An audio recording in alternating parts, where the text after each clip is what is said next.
Sa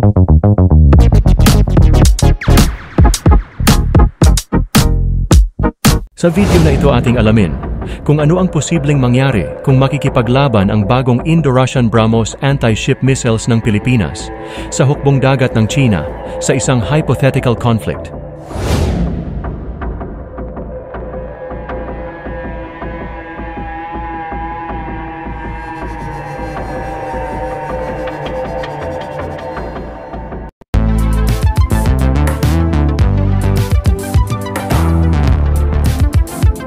Huwag kalimutang i-like at i-share ang video na ito at mag-subscribe ka na din sa aking channel para updated ka sa mga bagong videos. Nagsagawa ng isang kamangha-manghang senaryo ang Grim Reapers, isang YT channel na kilala sa detalyadong Digital Combat Simulator, DCS simulation. Susubukan dito ang pagiging epektibo ng BrahMos missile batteries laban sa Chinese at US carrier group. Ito ay magbibigay ng insight sa potensyal na kalalabasan ng laban.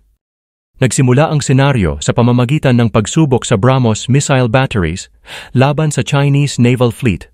Sa unang pagtatangka, isang BrahMos missile ang pinakawalan ng Pilipinas patungo sa isang Chinese Type 052D destroyer. Nagpakawala din ang barkong pandigma ng China ng HQ-9B interceptor missile nito. Ang resulta ay matagumpay na pagharang ng China.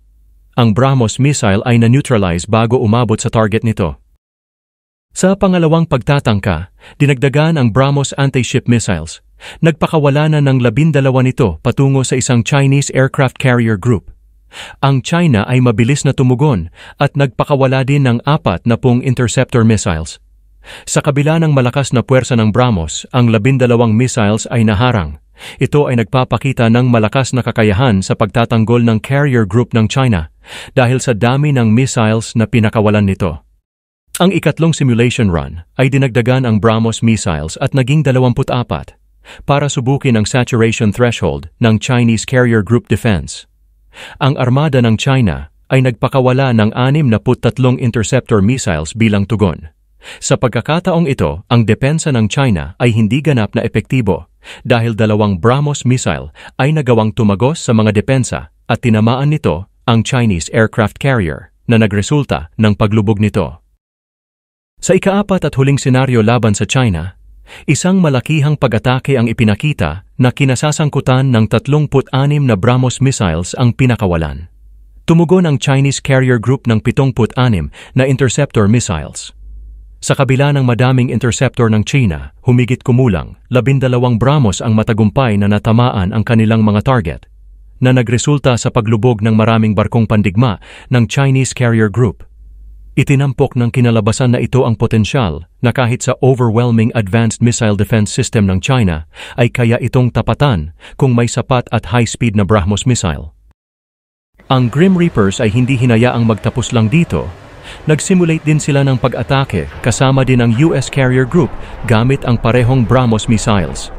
Sa senaryo na ito, isang salvo ng 36 na BrahMos missiles ang pinakawalan. Ang US carrier group, na kilala sa makabagong paraan ng missile defense systems, ay tumugon sa pamamagitan ng pagpapaputok ng 75 interceptor missiles.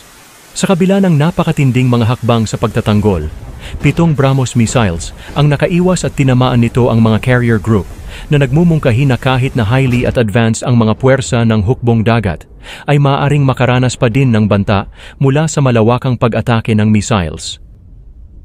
Ang DCS simulation ng Grim Reapers ay nagbigay ng nakakaintrigang sulyap sa potensyal na bisa ng BrahMos missiles ng Pilipinas laban sa matinding puwersa ng hukbong pandagat.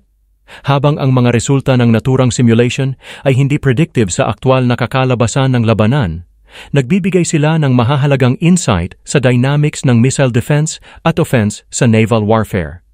Ang mga senaryo ay nagpapakita na kahit na ang pinaka-advanced na sistema ng pagtatanggol ng hukbong dagat ay maaaring madaig sa pamamagitan ng saturation attacks, binibigyang diin din nito ang kahalagahan ng strategic planning at missile defense integration para sa modernong hukbong dagat. Itinatampok din ng simulasyon ang estratehikong halaga ng BrahMos missile na binuo ng India at Russia na pinagsama-sama ang high speed, maneuverability at precision upang magdulot ng isang makabuluhang banta sa malalaking naval assets. Habang nagpapatuloy ang tensyon sa rehiyon ng Asia-Pacific, ang mga naturang pagsusuri ay nagiging mas mahalaga.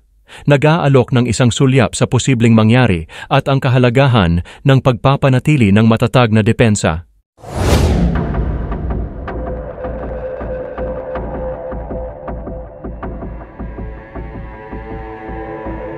Ano ang masasabi nyo tungkol dito mga kamix? I-comment nyo na yan.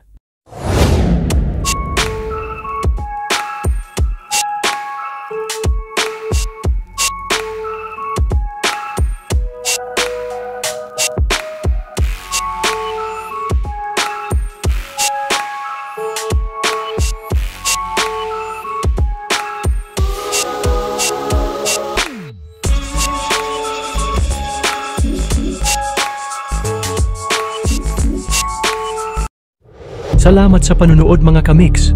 Ako ay mag-iiwan sa inyo ng katagang alamin natin ngayon, wag nang ipagpabukas. Kung ayaw mong batukan kita. Biro lamang. Ingat mga kamix, sa susunod na video na ulit.